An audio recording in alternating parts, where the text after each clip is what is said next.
And that's his local filmmaker, Josh Hasty. Sorry, I wanted to go Hasty, even though we just said that. Producer of Honeyspider, and he has already guaranteed Sheila that if she watches the film, she's going to be terrified. I just said, Josh, I can't watch this, man. I'll get scared. And he said, you will. Yeah, absolutely. You will. Absolutely. So tell us how this movie came to be, the plot, and making it in Cincinnati. Yeah, so the plot is it's a throwback film to the 80s. It's a cult classic type film, and the script was brought to me from a filmmaker in North Carolina and wanted me to direct it. And so we went down there, and it was actually just a short film. And we started shooting it, and I loved it, and we actually decided at that point, I decided I wanted to turn it into a feature film because short films just don't really have any longevity, and they're kind of weird to me. So I wanted to make it a feature film, and then at that point we decided if we were going to do that, I wanted to move it to Ohio, where, in my opinion, fall time is the best. It's perfect. So. Yeah. Whereabouts did you shoot in the area? We shot all over. So a lot of the driving scenes, like there's scenes in the film where the main character is driving around. So it's a lot of like, you know, just around the greater Cincinnati area. Okay. And then we actually shot a lot in Wilmington. So nice. It takes place. She's a college student, so we shot a lot around Wilmington College. And then a lot of the interiors were shot on a stage around that area as well. Okay, so where does the movie get its name? And tell us what happens a little bit to this young woman I'm who's already in the worried film. because that spider's going to jump at her right now, and I'm going to shriek.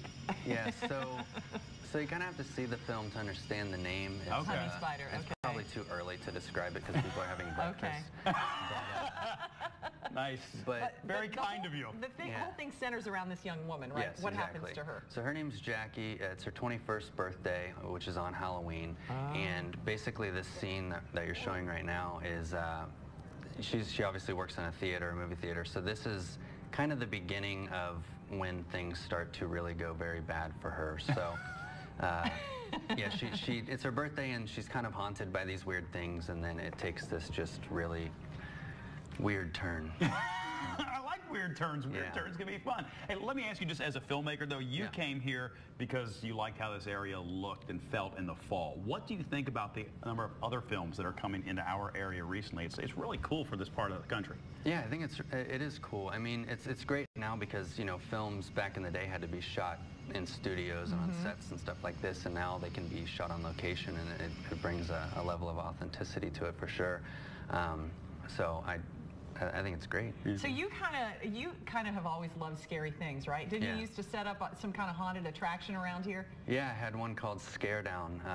It was pretty big. We were around for about 3 years. It was in Waynesville, and it was on this old farm, and yeah, it was great. And we just kind of hit a point where everything with my film career started, you know, taking off, and I don't like to divide my attention, and obviously the movies is a little bit bigger and better than just doing your doing a 6-week haunted house. Well, let's talk about a guy that you've worked with who is plenty good at scaring people, Rob Zombie. Yeah, he's pretty good at it. Wow, what was it like working with that guy? It was amazing. Yeah, so I followed him around for a little over 2 months.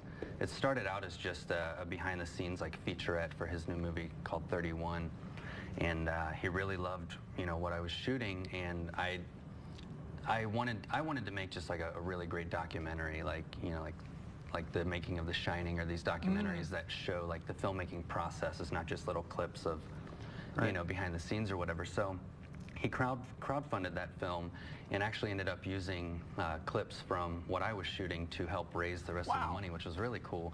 So then after that, I was on the production of the film as just like the EPK guy, and he actually fired me from that essentially and hired me personally as his own guy, and I followed him around for the next, you know, 2.5 months, and it's been amazing. How did you even make that first connection with Rob Zombie? Actually, the guy who wrote Honeyspider like ran his MySpace. I don't know if you remember a thing called MySpace. But way back in the olden days. Back in my day, we had this thing called MySpace, and he ran that and knew him, and then you know, we just kind of connected through that, and then I actually became pretty good friends with his script supervisor, Rob Zombie's supervisor, and she said, hey, you know, he's not doing doesn't have anybody doing this documentary, you should reach out to him. And he looked at my stuff and said, can you be here next week for 2.5 months? Oh, that's great. That's pretty cool, man. All right, well, look for the movie Honeyspider on demand, and congratulations, Josh. Thank you very much. I appreciate it. Yeah, Josh, thanks for coming in, buddy.